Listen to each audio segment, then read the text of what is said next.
This is 99% Invisible. I'm Roman Mars. Sometimes when I'm driving or walking around the Bay Area, I'm astounded by every park I see. In a place where each parcel of land could be worth millions of dollars, there are these shared green spaces that are at least, theoretically meant for everyone. I feel the same about libraries. They're like miracles. Take a kid to a library for the first time and you'll see. It is a temple dedicated to the concept of sharing. Books, sure, but also just sharing space.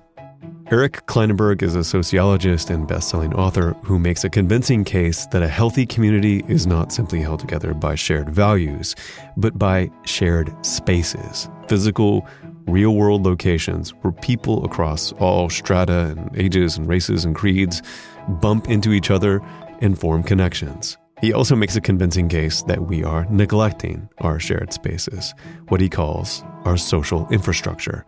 And this is a shame because our social infrastructure could help solve or at least mitigate some of our most pressing challenges like isolation, polarization, education, crime, and even climate change. He lays out his manifesto in a great book he wrote called Palaces for the People. I think it's just brilliant, so I asked him to chat with me. My name is Eric Klinenberg.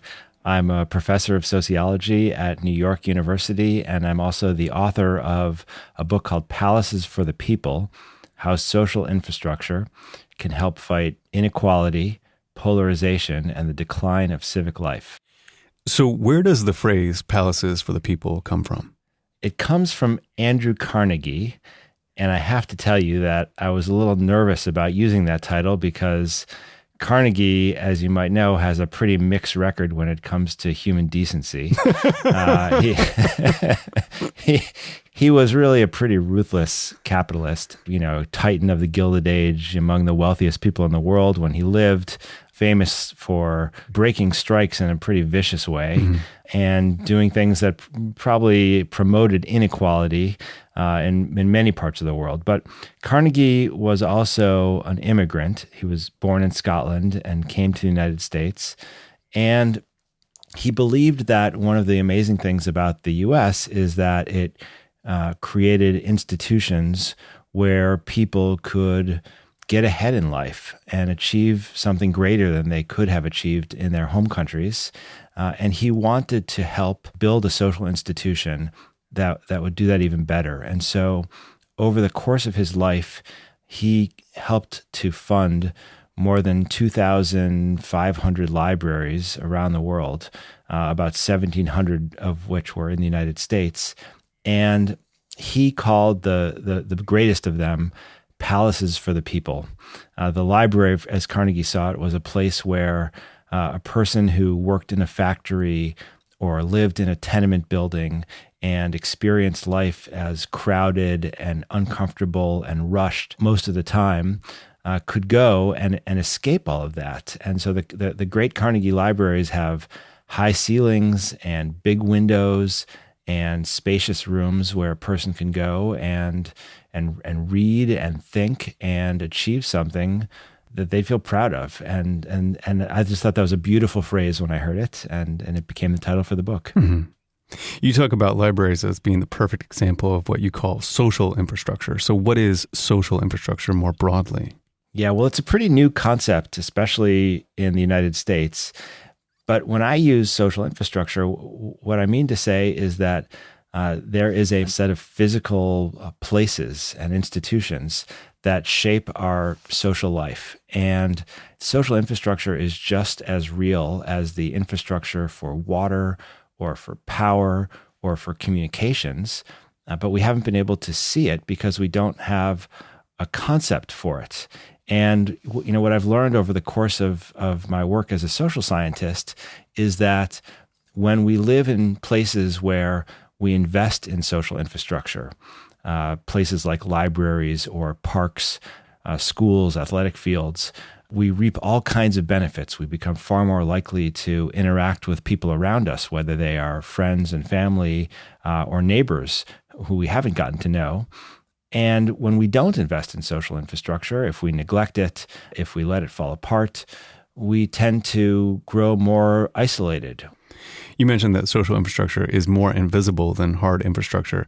How is it that you were able to see it for the first time? Yeah, well, the first time I thought about social infrastructure was when I was a graduate student doing a research project on a heat wave in Chicago, the city I grew up in. Mm-hmm. And I was puzzled by something very strange in this heat wave. It was a disaster in 1995 that killed more than 700 people. And as a social scientist, I was interested in understanding the patterns.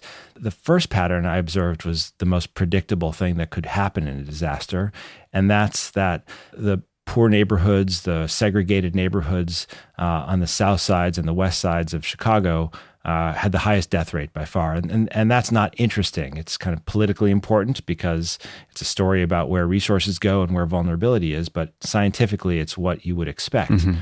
But when I looked even more closely at the patterns, something really puzzling did emerge. And that is that there were a bunch of neighborhoods that demographically looked like they should have fared very badly in the disaster, but in fact proved to be strikingly resilient. They were safer even than the most affluent neighborhoods on the north side. Huh. And even more interestingly, there were these pairs of neighborhoods where the demographics were identical, like the same proportion of old people and poor people and African-American people.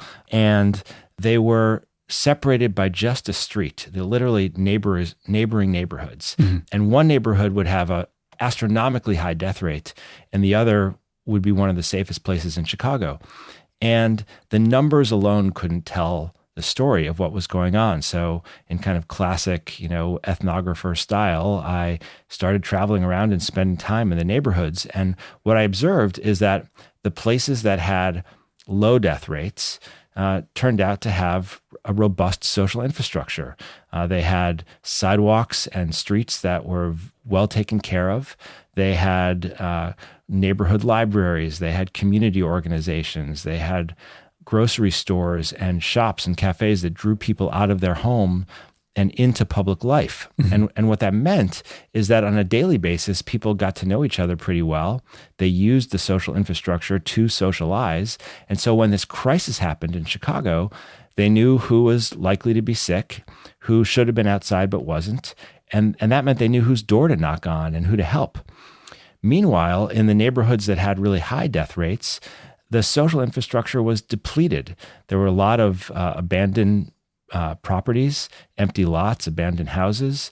The sidewalks were often cracked and broken, very little commercial life, not a lot of institutions there. And that meant that people were likely to stay home. And unfortunately, during the heat wave, this was a deadly thing to do. And I realized at the end of that project, actually, it was social infrastructure, not the traditional hard infrastructures that we normally think of that explained who lived and who died that week in Chicago.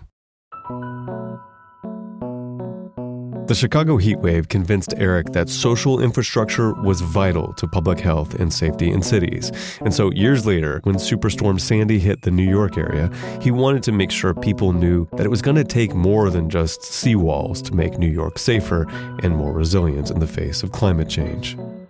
He got involved in a competition sponsored by the federal government called Rebuild by Design. And again, he emphasized to the various design teams the importance of building infrastructure that brings people together. But one day, I was taking one team around a neighborhood in Brooklyn, and they came up to me and they said, Eric, we've been listening to you talk about social infrastructure and how important it is. And we realized that the design that we're going to propose for this competition is going to be right in line with that. We have this idea for something we're calling a resilience center. And I said, wow, that sounds amazing. Who wouldn't want a resilience center? Can you tell me about it? And they said, okay, so this resilience center is going to be a nice building that we'll put in a vulnerable neighborhood in a town in Connecticut. And we see it as a prototype that we could build in cities all over the country. And it will be open as much as possible. It will be spacious. It will have flexible uses.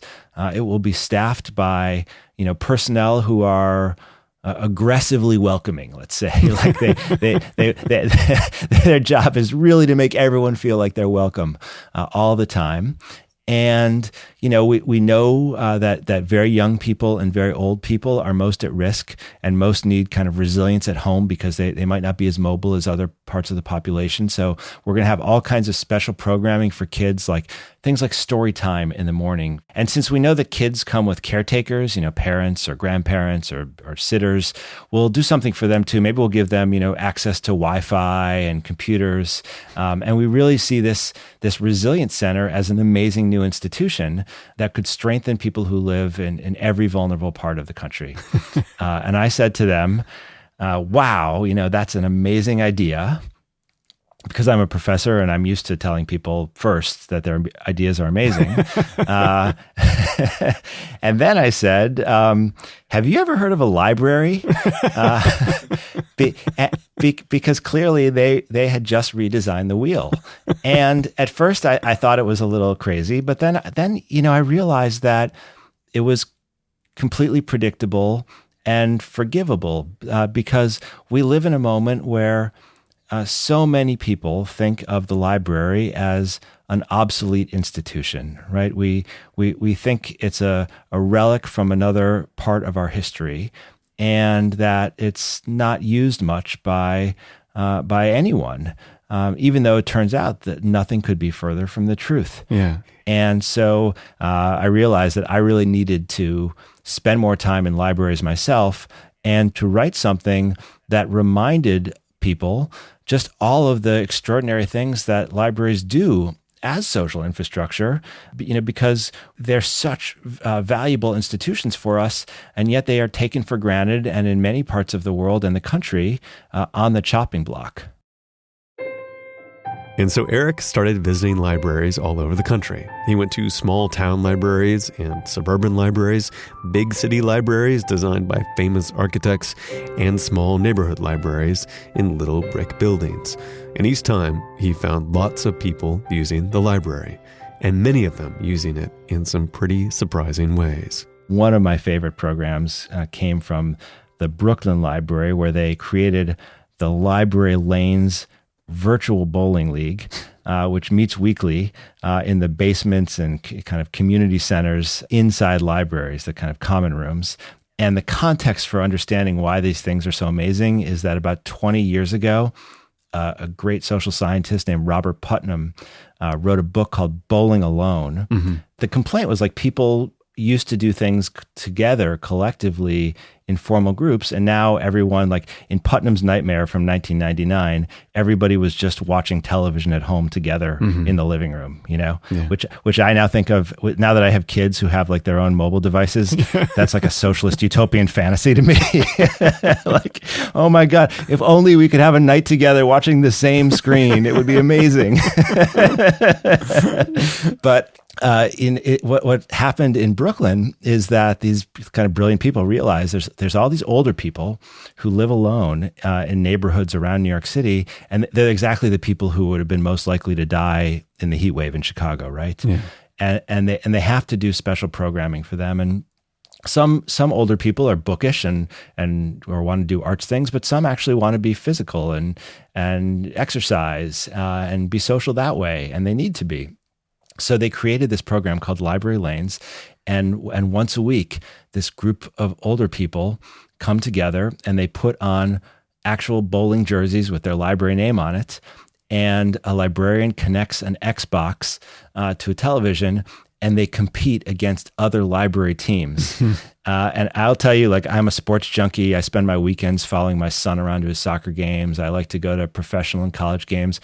I'm not lying, Roman, when I tell you that, like, I haven't been to a sporting event as exciting and collectively effervescent, the sociological phrase, as this incredible match in East New York, where like this group of older bowlers came back and crushed it in the final frames to win their match. It was amazing. Oh, that's so great. Wii bowling tournaments is not exactly what people think of when they think of a library, and probably certainly wasn't what Andrew Carnegie thought of when he thought of a library.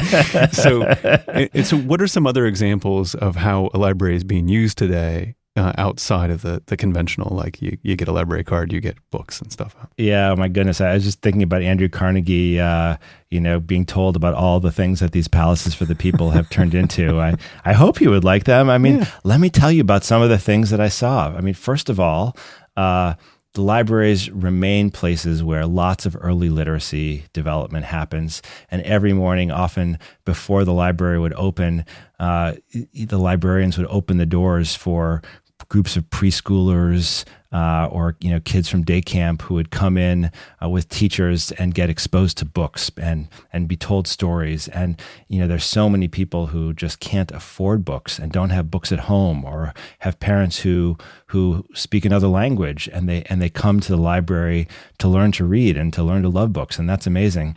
Probably Carnegie anticipated that, right. But he probably would not have seen that libraries have now become the places where people who used to be incarcerated come more than any other institution to search for a job, to get help putting a resume together. He probably would not have anticipated that libraries have become the places where there's more instruction for English as a second language, more citizenship classes than any other public institution. He probably didn't anticipate that libraries would do things like, karaoke hours for immigrant communities that want a good place to sing together. I don't know that he would have seen all the teenagers who come to the library at the end of the school day, because it's the safest and warmest, or if you're in a hot place, coolest place where you can study, apply for college, or just kind of mess around and play video games in a social way. Like, I'll tell you, I saw so many kids come to libraries to play games. And like when they played games together there, they did it in a way that was very collective and very social. It was not the kind of stereotypical image of a kid in a hole in their, in their own basement, being on their own. Yeah. They were socializing in this very new way. Libraries just doing an enormous number of things. Yeah.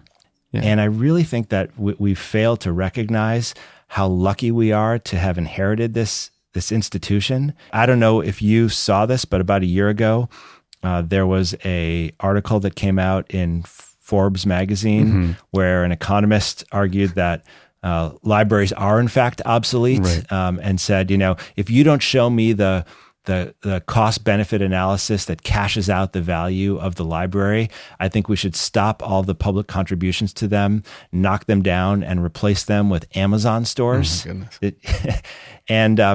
It was amazing. Like, at first I thought my friends were just trying to troll me by planting this article in Forbes because they knew I was writing about the library. But then it turned out it was real.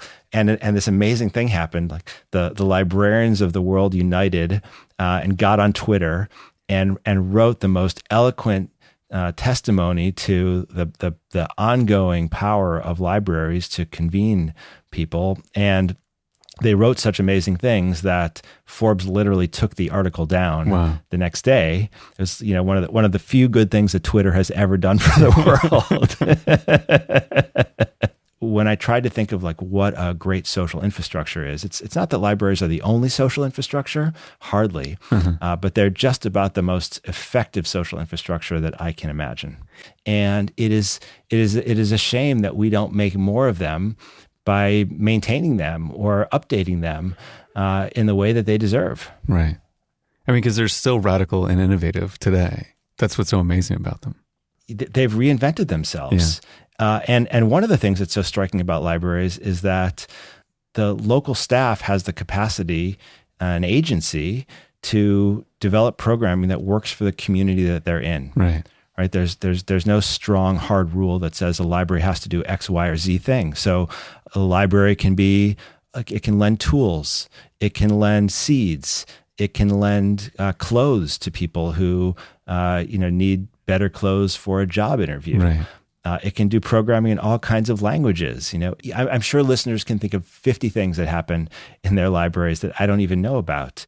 Has the design of these spaces shifted as they've started to accommodate all these other activities besides books and magazines and newspapers? Very much so, although not as much as it could if libraries had more resources to play with. And, one of the things that I've seen is certain municipalities have recognize the value of libraries and have invested in new facilities that can do other things. Like most libraries need to have a special room or a set of rooms for teenagers now, because so many of them come in the afternoon that they can quite easily take over the place, right? And make it difficult for other people. So you see a lot of teen rooms. Unfortunately, libraries have become these institutions of last resort for people who slip through the cracks in our safety net.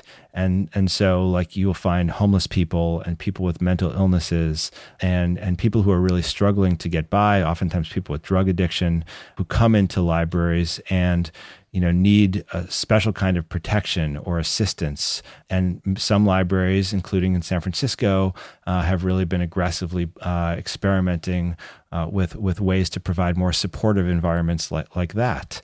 Other countries have made massive new investments in national library buildings that do extraordinary things. The new library in Helsinki is amazing. There's a new library in Calgary that's amazing. And some American cities are beginning to invest in libraries as well. But generally speaking, when that happens, we invest in kind of the bright, shiny central library that patrons are likely to feel proud of, rather than in the branch libraries, which are really the lifeblood of the system. So in the book, you also talk about crime as an infrastructure issue, which was a really kind of subtle nuance on the broken windows theory that I found really intriguing. Yeah. I don't know how much people know about the broken windows theory of policing and crime, but this kind of classic essay at this point from James Q. Wilson and George Kelling that said that, when there were broken windows in a neighborhood, people perceive the broken windows as a sign that no one is organizing the neighborhood, that no one has social control. And the notion is that criminals realized that they could get away with anything in a place like that, and so did. And intriguingly, when the original Broken Windows article came out, it was used as a justification for bringing lots more police into poor neighborhoods, right? Broken Windows theory got us the stop and frisk policing and zero tolerance policing, because the notion was if you've got disorder, you need to make sure that there's a lot of extra help to keep criminals from doing their thing. And that is a big reason that we have this kind of system of mass incarceration that's really transformed the United States and especially poor neighborhoods. Right. And having spent a lot of time thinking about the power of social infrastructure and physical places, I found myself asking this question, like, what would have happened if we had responded to broken windows, not by sending in so many police officers, but by fixing the damn windows, right? Like, how did nobody ever think of that? And I went back, and it's really weird. Like, I went back to the original article when I had that thought, and I found that if you read it closely, the chain of events that leads to this idea that we should send in more police and do zero tolerance policing is, a neighborhood gets abandoned, property gets abandoned, graffiti goes up, a window's broken, and then things kind of spiral out of control. Right. So why is it that the theory wasn't called, the abandoned property theory, right? It's a horrible title, right? Broken Windows is an awesome title, right? We have Bowling Alone and Broken Windows and these great, catchy phrases that turn out to justify really terrible social policies. And in the case of the broken windows thing, it didn't even work. So we forgot all about the abandoned property part. Right. So I started asking, what would happen if we had fixed the windows, if we did fix up that property? And when I asked, it turns out that someone else had thought about it much more than I had. There's this team of scientists at the University of Pennsylvania that had been asking a similar question, and they wound up teaming up with the city of Philadelphia, which has tens of thousands of abandoned properties and empty lots, and also the Pennsylvania Horticultural Society, which sounds like an old person's gardening club, but turns out to be this powerhouse operation that helps to control all this vacant land in Philadelphia. And they started one of the most exciting social science experiments that I know of happening right now. And for more than a decade, they've been doing this thing, which is they kind of randomly select blocks where they will make simple interventions. So if there was an abandoned house, they would board up the building and prevent squatters or potential drug dealers or criminals from using the property. And if it was an empty lot, that would have weeds and debris and all kinds of garbage that would make it a public health hazard, they would clean it up, mow it down, and put in a little pocket park, maybe plant a tree, put in a bench, put a wooden fence there. And they wanted to see what happened in the places where they made the intervention and what happened in the places that they left alone. Right. And the results were staggering. They achieved almost a 40% decline in gun violence around the abandoned properties that they treated. And that's a staggeringly high number, right? Like to get that. And that has been durable over the course of a decade. What's more, they hooked up heart rate monitors to people who live in those neighborhoods, and they found that even for a resident, when you walk by an untreated property, just an abandoned place that was left to become a site of debris, people's heart rates really spike dramatically. And of course, we know that like stress-related diseases are especially high in poor neighborhoods that have a lot of abandonment. But when people walk by a place that's been treated and turned into a little park, their heart rate hardly changes. And again, it's just like an amazing thing to achieve with a modest investment in social infrastructure. And did the crime just move from one place to another, or did it just reduce in total? Yeah, so that's what they thought was going to happen, that you fix up one block and crime just bounces to the next one. Right.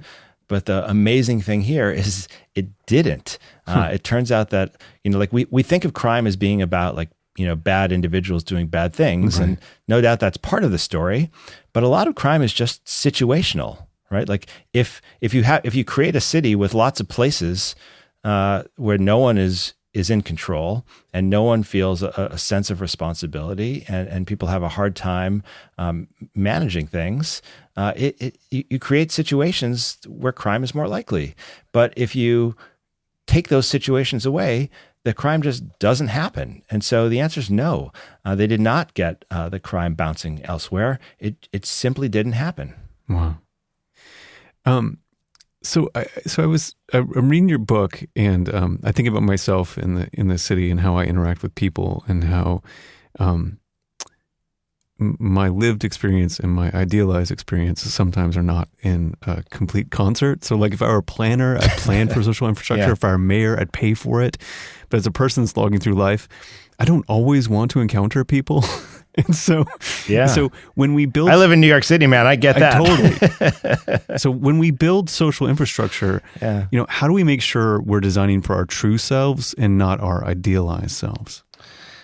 Yeah, well, it's my take here that there's no shortage of places where people can hunker down and get their own private space these days. Like we've created a whole society based on our idealization of privacy and autonomy, right? I mean, like it used to be that families shared bedrooms together, right? Like families shared beds together. Now, like I know so many people who moved out of their cities because they felt like their kids needed to have their own individual bedrooms, right? I mean, it's just so I'm with you that we all need a space for privacy. And in fact, like a library is a really amazing social infrastructure, in part because it combines, shared tables and programs and activities with little nooks where a person can go and anonymously be in their own head. Right. Right. And a park does the same thing, right? A park can be a place for collective life, and a park can be a place where we go to be like Thoreau and have our own time and space.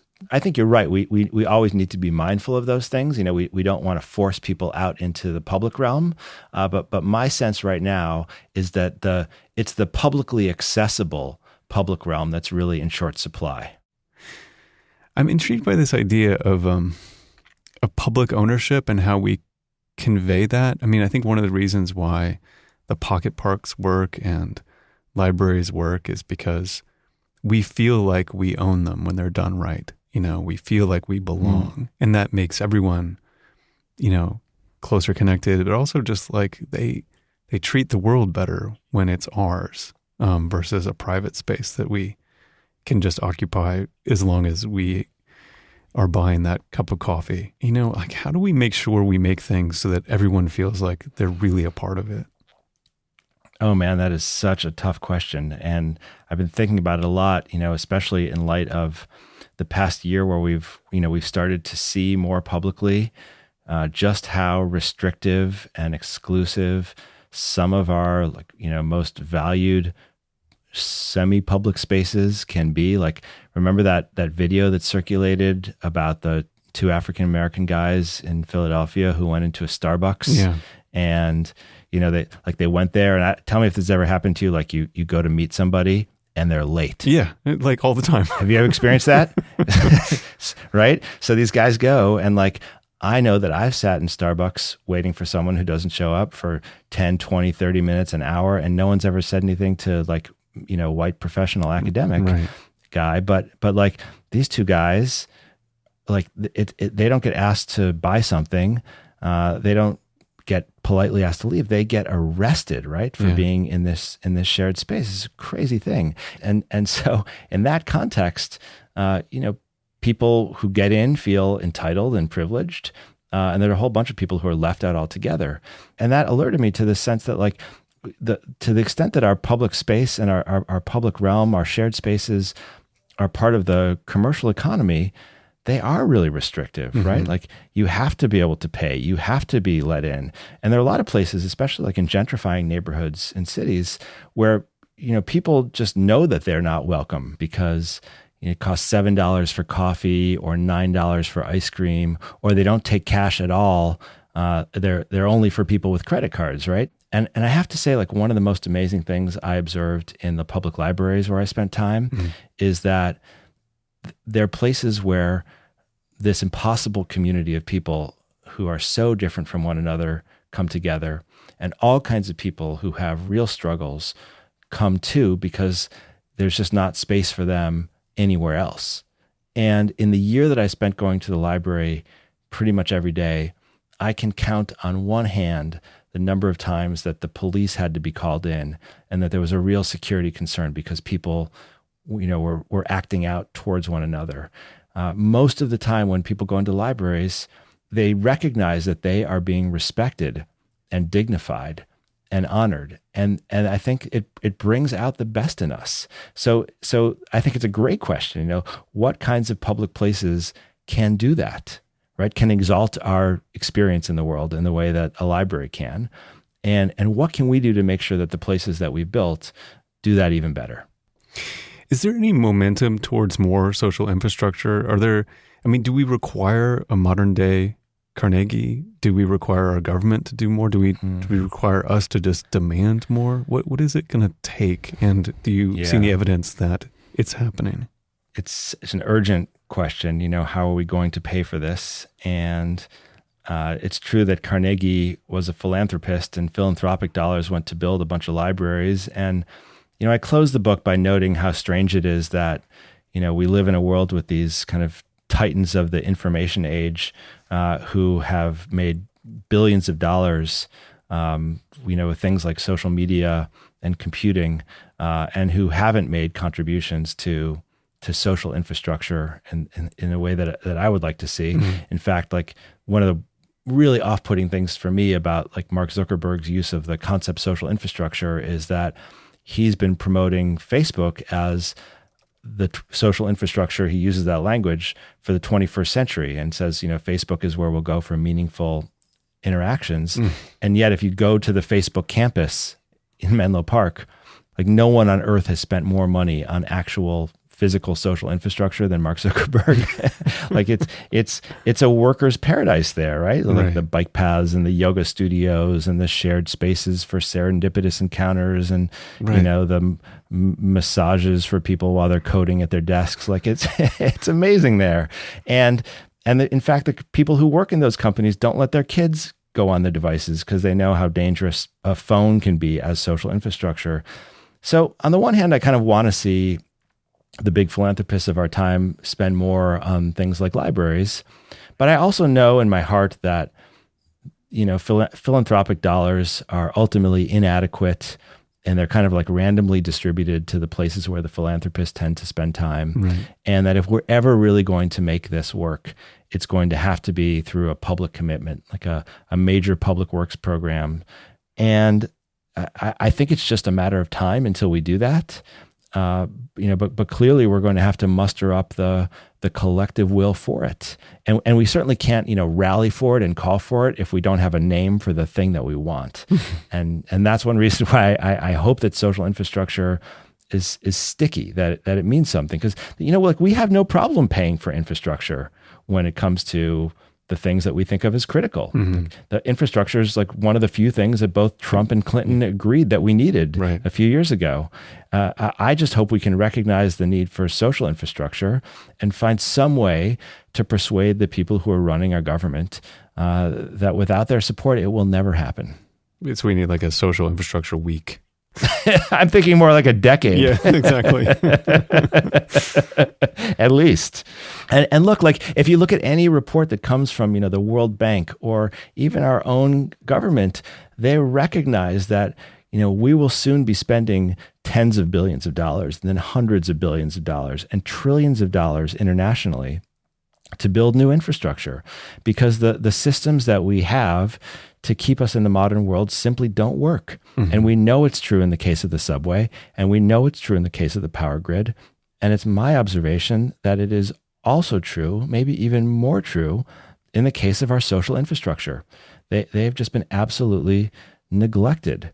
And if we want to support the kind of social life that we all need, regardless of our politics, regardless of our income, regardless of where we live, that we all need to live well and be better connected with each other, we're going to have to find a way to invest in it.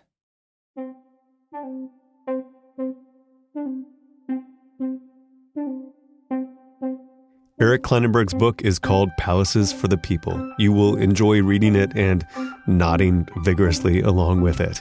You can get it at a bookstore near you, or, you can also get it from the library.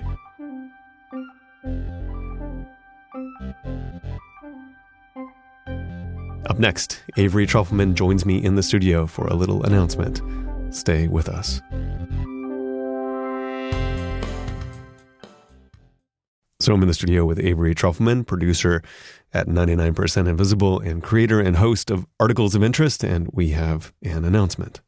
We do. But wait, this is the wind-up to the announcement. I recently went on a tour of the San Francisco Goodwill Processing Center, where when you donate something to Goodwill and you're in the San Francisco area, it goes to this warehouse to get sorted and moved to the location where it will be sold. Mm. And it was this huge kind of hangar of a building, and there was so much activity, and they are running out of space. The amount of stuff they have has increased by 30%. Wow. Because of Marie Kondo. Because everyone, and also because it was the end of the year and everyone wants to get their donations in for taxes, but they just were running out of space to put, and it was just racks and racks and racks and racks and racks and racks of clothes. Mm-hmm. And it's pretty overwhelming when you see it all in one place. Yeah. And it seems to me, in this world of ours, there has never been a better time to talk about what you wear and and really take a look at what you own and think about it. Which you did in your groundbreaking podcast within a podcast called Articles of Interest, which is now not just a podcast within a podcast. It has its own feed. That's our announcement. So you can go onto iTunes or Apple Podcasts or Radio Public or Google Play and download all the episodes of Articles of Interest. We did this because we know that many of you heard them, and if you're listening to 99PI right now, means you already subscribed to 99PI, but we wanted them available almost like for archive purposes. So you can just go listen to Articles of Interest and you can share that. And I think that's really, really great. So we have a new feed available for that. And also on the feed is the theme song, which so many people have asked about. It's by Sasami Ashworth. She's amazing. And she has an album out now. But this song the theme song of Articles of Interest, which is so beautiful and has been stuck in my head for months now. It's so good. Yeah. And you can only get that. Well, some fans have uploaded it to YouTube, but you can, if you want to listen to it extremely conveniently on your phone, it's on the feed for Articles of Interest. So you can just get it. If you go subscribe to Articles of Interest right now, you can get all 6 episodes, and maybe you heard them, but you should definitely hear them again. I know I heard them a bunch of times, and they always reveal more and more because they're sort of densely constructed and they speak to each other in cool ways, and you'll notice it more when you listen to it again. And you also, on the feed, you'll get Sasami's theme song, which we commissioned, like an original commission for this series. And you'll have them all right there, all like little 7 episodes of something to listen to. Also, I need your help because last night when Roman told me that the feed was up, I went and I checked it out right away. And if you just go to the iTunes store and you search Articles of Interest, it'll come up.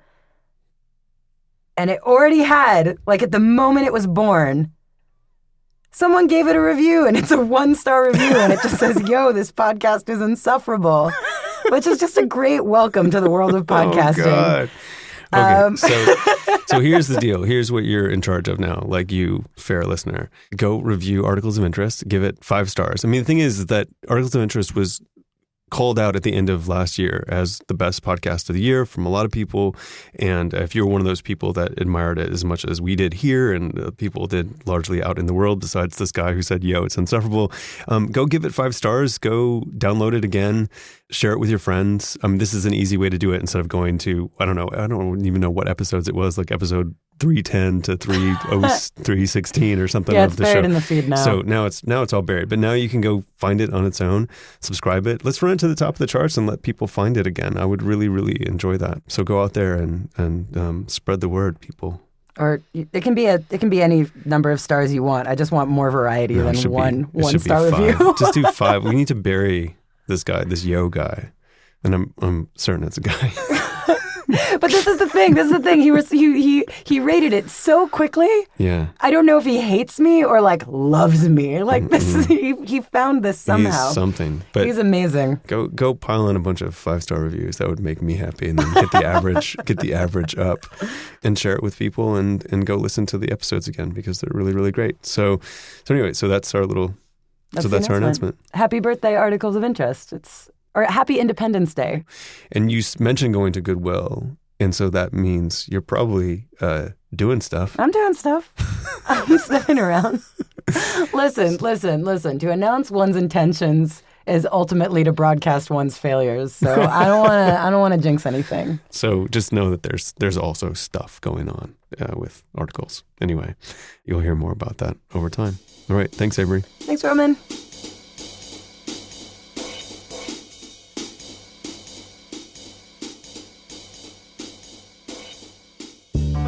"99% Invisible" was produced this week by Emmett Fitzgerald. Music by Sean Real. Katie Mingle is our senior producer. Kurt Kolstead is the digital director.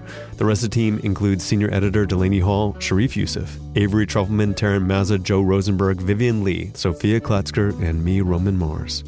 We are a project of 91.7 KALW in San Francisco and produced on Radio Row in beautiful downtown Oakland, California. 99% Invisible is a member of Radiotopia from PRX, a fiercely independent collective of the most innovative shows in all of podcasting. Find them all at radiotopia.fm. You can find the show and join discussions about the show on Facebook. You can tweet at me at Roman Mars and the show at 99pi.org. We're on Instagram, Tumblr, and Reddit too. But if you want links to Eric's book and the Articles of Interest feed, look no further than 99pi.org. Radiotopia.